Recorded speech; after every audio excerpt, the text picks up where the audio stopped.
church is big G or little g, God in the big capital or God with a lowercase g. And that's what we're going to talk about for a little while this morning. But before we get there, I want to ask you some questions. I need a response from you, okay? Take out your Sunday school answers and throw them away. That's not what I want, okay? So don't say God and Jesus and the Holy Spirit, okay? So, what do you believe in or about? Anybody want to throw anything out there? What do you believe? What do you believe will happen? Yes, ma'am. That's a Sunday school answer. I don't want Sunday school answers. Outside of Jesus, what do you believe? When you do something, you know for a fact it's going to happen, or you have complete faith that whatever is happening. Anything? Babies will, that is the truth, isn't it? They're going to fall down. Yeah. Okay, we do good things. It'll be returned. Okay, Jeff? Yeah, isn't that the truth? Yeah. All right. Yes, Mr. Tinker. Yeah, okay. Anybody else? Somebody. Okay, there's eternal life. Yes. People will disappoint you. That's true, yeah. Anything else? Yes, ma'am. Yeah, okay. Carol? There are consequences for actions. There are, yeah, there's a mathematical law in there, okay? Anything else that you can think of that you believe? You know what I believe? Yes, sir. Yeah, okay, Samuel? Are you talking to me specifically? Okay, because I got a haircut this week. I asked Brad, I said, you didn't cut out enough of the gray when you did it. Those are, you know what I believe? When I walk into a room and I flip the light switch on, I believe that it's going to what? The light come on. I believe it so much that even when the power is out during a storm, I walk from one dark room to another, and what I do? I hit the switch. And then I'm shocked when it doesn't come on. I'm like, ah! You know, I believe that when I'm in my car, well, now that I got rid of the other one that I had, when I push on the brakes, that it's going to slow down. Okay? Those are just things that we naturally believe, right? I believe that my wife loves me. I really believe that she don't like me all the time. Okay? I can say that because she's downstairs with the kids. All right? So, and she would affirm that fact too. Those are things that we believe, okay? We know to be true and that are there. And so we do that, and we have those ideas all throughout our life, okay? I had no doubt last night when I tried to go to sleep that today the sun would be up and shining. I just never questioned it. Did anybody in here think, I'm not sure the sun's going to come up? Or do you remember, was it last year we had the total solar eclipse? That was the weirdest thing ever, I thought. Because I stood there and I'm watching it through whatever paper and all that stuff that you do, or the glasses, you know. Like, this is just not what it should be, okay? That was out of the norm. So we do things in life, and we expect things to happen. I fully expect if I go across the street here where I buy fuel for my vehicles fairly often, that when I finish putting my card in, I pull the trigger, that gasoline's going to come out of that pump. Now, they disappoint me from time to time when it's cold weather. Andrew's like, yeah, if it's cold weather, okay. But if you pull on the cord, okay, this is free information. You pull on it without breaking the hose off and then start it. Sometimes it works better. So this winter, you can try that. So those are things we believe in, right? We believe, okay. Why do we not believe in God? Now you say, Brother Jason, we're in church. It's Sunday morning. We've been singing songs about the good Father. And you're saying I don't believe in Him. Well, I'm telling you right now, there are times in my life where I don't act like I really believe in Him. Okay, with the big G. We're going to talk about that here in just a minute. The truth is what we do as people and as God's children, usually we think if we haven't committed some sort of heinous sin that we're okay. Sometimes we tend to look at the fall of others and the magnitude of their sins to justify our own spiritual life. But oftentimes we fall into a place spiritually that is more subtle than that. That is living a life as a Christian with unbelief. living with a small God who works in the possible and the doable and the reasonable. And we fail to live a life that has faith enough to believe that God can, and He can do anything that He chooses to do. I don't know why we do that. Now, I'm going to sit here, and if I had us raise our hands, I'd have to raise both of mine along with you. There are times when I sit there, and when it comes to the small things in life, I don't want to let God, I want to let Jason. Okay? And for some reason, I don't have enough faith in Him for those everyday things. I don't know if you remember the illustration. I had the $100 bill a few weeks ago, and I had the change. That same illustration can apply today. Why can I trust God with the big things, the tragedies in life, the $100 marks, but I can't trust Him or believe Him when it comes to the nickels and the dimes and the pennies of my life? And that's what we're going to look at today, and we're going to look at 5 different things. I have 5 points we're going to look at this morning. We need to believe in God, even what seems impossible, what seems unreasonable. And for some reason, we like to put God in a box and not allow Him to do what He would like to do outside of that box. Today's text gives us that perfect example in Genesis chapter 18, verses 1 through 15. It says, Then the Lord appeared to him by the terebinth trees of Mamre, and he was sitting in the tent door in the heat of the day. So he lifted his eyes and looked, and behold, 3 men were standing by him. And when he saw them, he ran from the tent door to meet them, and bowed himself to the ground and said, My Lord, if I have now found favor in your sight, do not pass on by your servant. Please let a little water be brought, and wash your feet, and rest yourselves under the tree. And I will bring a morsel of bread, that you may refresh your hearts. After that you may pass by, inasmuch as you have come to your servant. And they said, Do as you have said.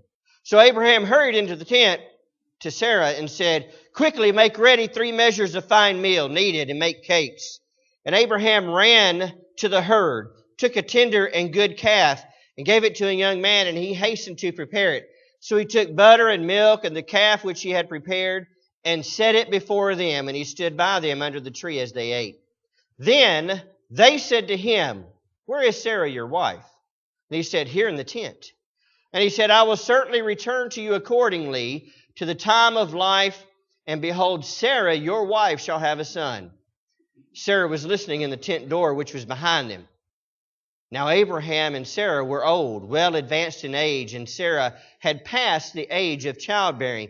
Therefore Sarah laughed within herself, saying, After I have grown old, shall I have pleasure, my Lord also being old? And the Lord said to Abraham, Why did Sarah laugh, saying, Surely, or saying, Shall I surely bear a child since I am old?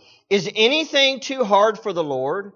At the appointed time I will return to you, according to the time of life, and Sarah shall have a son. But Sarah denied it, saying, I did not laugh, for she was afraid. And he said, No, but you did laugh. When we look at this particular passage this morning, we look at something, God's doing something really big here in Abraham and Sarah's life. God is fulfilling a promise to His servant Abraham, and He brings, it says, and they came to him, talking about the Lord, and maybe an angel or two are with them, and is some thought there. And we see that they're giving this news about what's going to happen. Sometimes for us to really have a belief in the big G God, sometimes you and I need an impossible situation in life for us to see the magnitude and the greatness that God is in control. You see, Sarah was 90. Abraham was 100. Sarah had had physical issues from her youth that had caused her to become infertile. We see this in, I think in Romans chapter 4, verse 19. If you'll put that up there for me, Benjamin. In this particular passage of Romans, it says, And not being weak in faith, he did not consider his own body already dead, since he was about 100 years old. Then he goes on in the last part of that verse and says, And the deadness of Sarah's womb. Impossibility. No children are coming. He's 100. She's 90. Her womb is dead, which means she is infertile, even at this age, and probably even since her young age, not being able to bear children. But here we see God in the big G showing up. A baby at this point is impossible. Sometimes we need to understand this. God allows impossible things to enter into our lives to remind us and to show us about His power. And it frustrates us, and sometimes it hurts when we find ourselves in those areas. But it is a time for God to have the opportunity to remind us of His power and of His glory. I'm ashamed to say that sometimes we all need an impossible situation to show up to remind us the power of the big G God.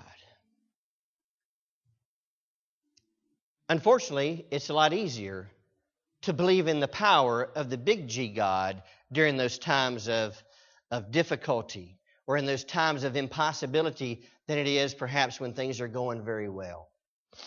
Sometimes we need an impossible situation in life to fully put our faith and trust in Him. Maybe this morning you have sat here and as we talked about it, in your mind, perhaps you had thought about a time in your life when it looked like an impossible situation was in front of you. And probably you may have been reminded about how your faith was built because of what God did in that impossible situation.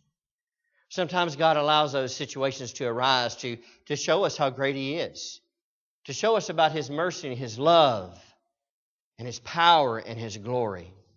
We also need to understand that sometimes God speaks to us about our impossibility, or our impossible situation. We see that in verse 10. And He said, I will certainly return to you according to the time of life, and behold, Sarah, your wife, shall have a son. What He's saying is, I'm coming back in about a year, and Sarah's going to have this son, or she's going to be great with child, or this son is going to be born at that particular time.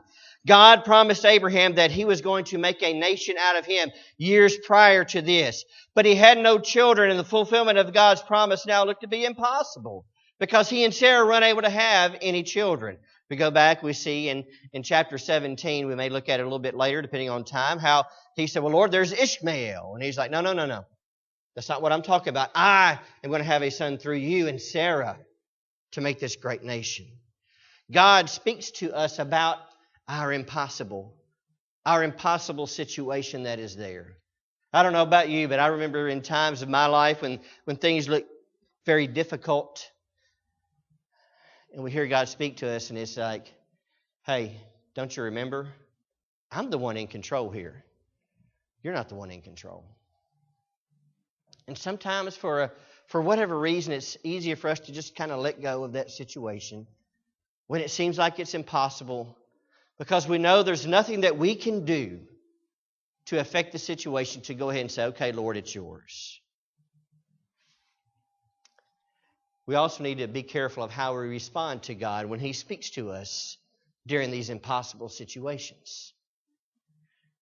Sarah was busy with a task. Abraham had been out there and he had seen what was going on. And he comes back and says, hey, emergency. He's like, we got these guys in here. We need you to make the bread. Here's this, and he was probably talking 100 miles an hour, and he's running out to the field to make sure they get this calf ready and to prepare so they can be the proper host that they need to be. And they do all of these things, and Sarah's in the tent busy, and then she hears the conversation that we see in Genesis 18, verse 9. In the verse there, he says in verse number 9, it says, then they said to him, where is Sarah your wife? You know what I can imagine happened in that tent that day? Sarah's been there, and she hears, where's Sarah your wife? And she goes, they just said my name. This is getting interesting. Have you ever done that when you're walking around and somebody's carrying a conversation and they mention your name and you go, whoop, and your ears get in, the antennas go way up. This is about me, and I need to hear about this. He says, where is Sarah your wife? And he said, here in the tent. And then he says, I will certainly return to you according to the time of life. And behold, Sarah your wife shall have a son. Now it goes on in parentheses and it says, Sarah was listening in the tent door which was behind him. She heard her name. Now she's intently listening to hear what's going to go on. And she hears what they said. It says, now Abraham and Sarah were old, well advanced in age, and Sarah had passed the age of childbearing. Verse 12, therefore, what did Sarah do? She laughed within herself. Inside of her, she was like, what? That is never going to happen. She didn't speak it, but inside her heart and her mind, that's what she said. Now, there's two different things here. When God speaks to us about our impossible situation or impossibility, and we think, no, there's no way. I wouldn't verbalize it to Daniel, our associate youth pastor, but maybe in my heart I'm thinking, this isn't going to work out, Daniel. I know God's big. That's where Sarah was at this particular point. And she laughed within herself. And I think her antenna really got high when he says, why is your wife laughing? If you go down in the verse, it's not exactly what he said there. It says, why did Sarah laugh? Boy, that really got her attention, I think. She's like, oh, I've been caught. And you know where you've been when you've been caught before. And that's where she was. We need to be careful of our response when Big G God shows up and says, I am in control of this situation. Get out of my way.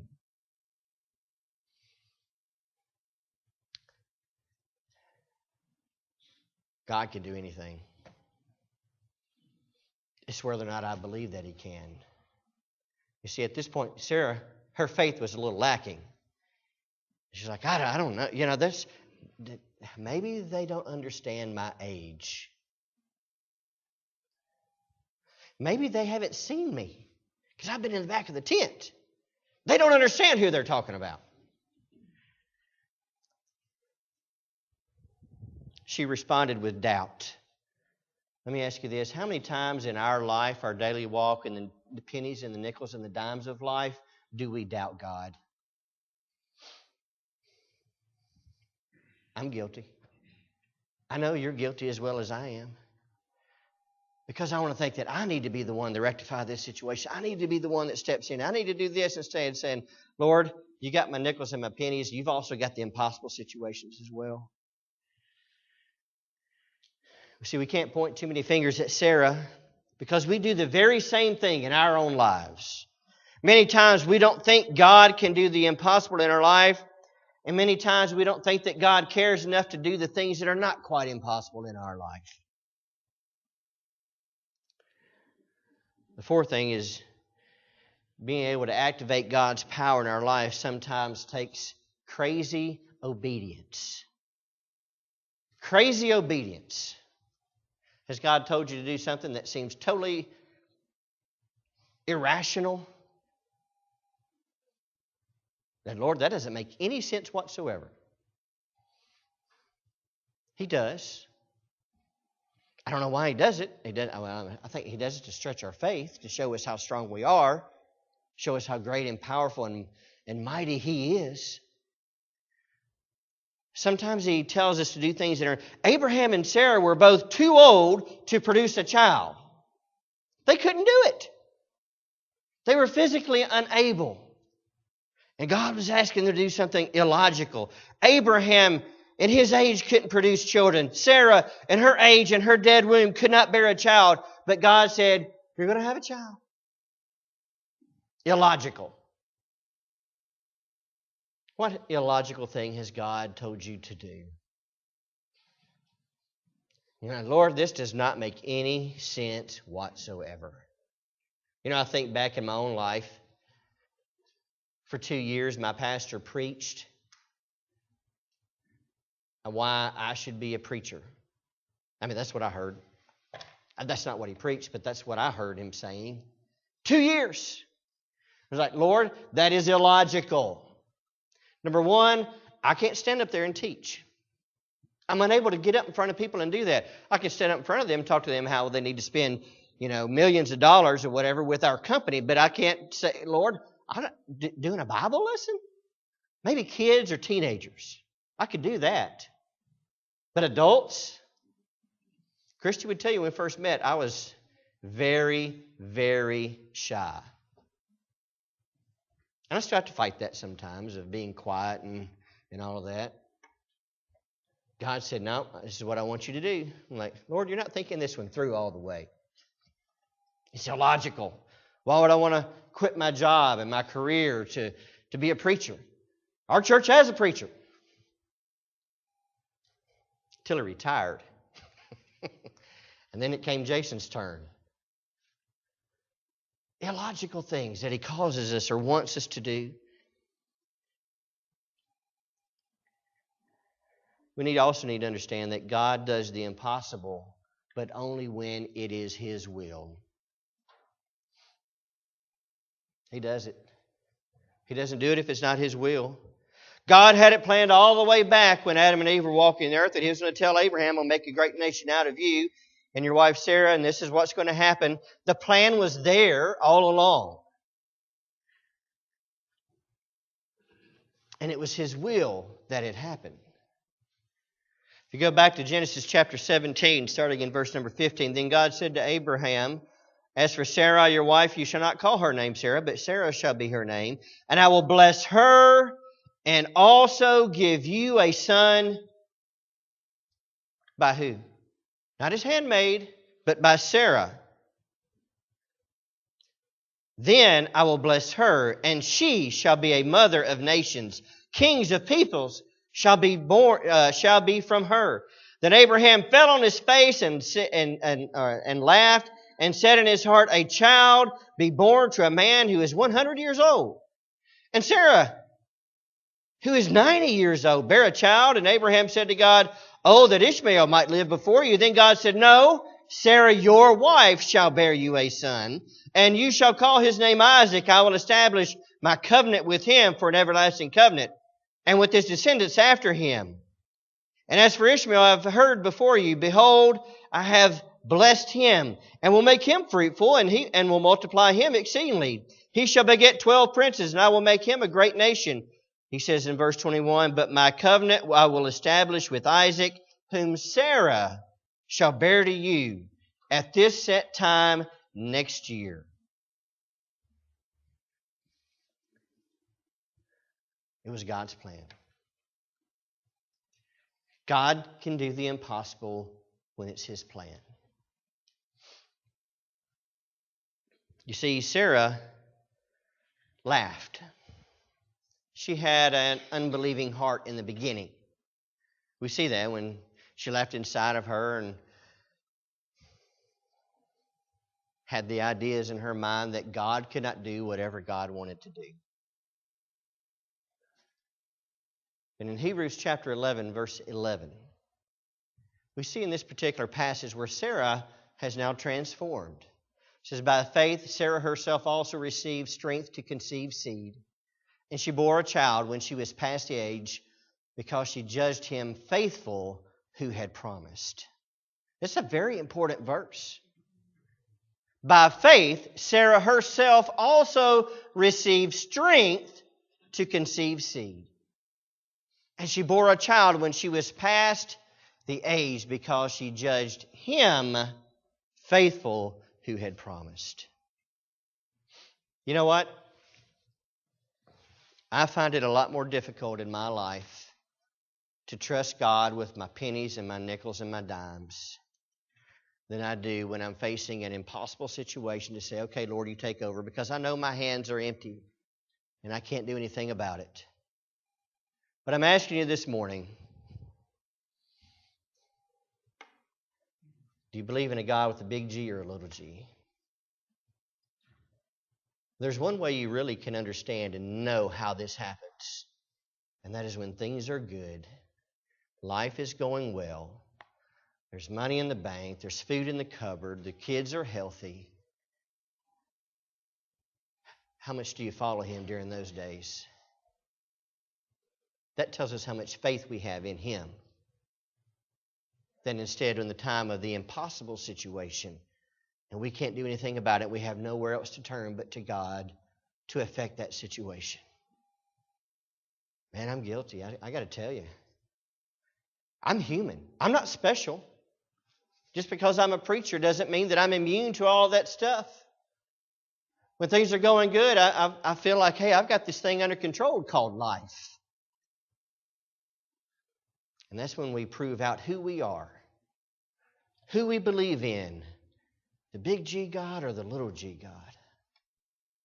With heads bowed and eyes closed this morning, we need to understand that we can believe as well, just like Sarah, that all things are possible when God is in it. We also need to understand that in my daily walk as a child of God, even when things are good and rosy and life is grand, my faith in Him is proved out in that daily walk just as much or not more.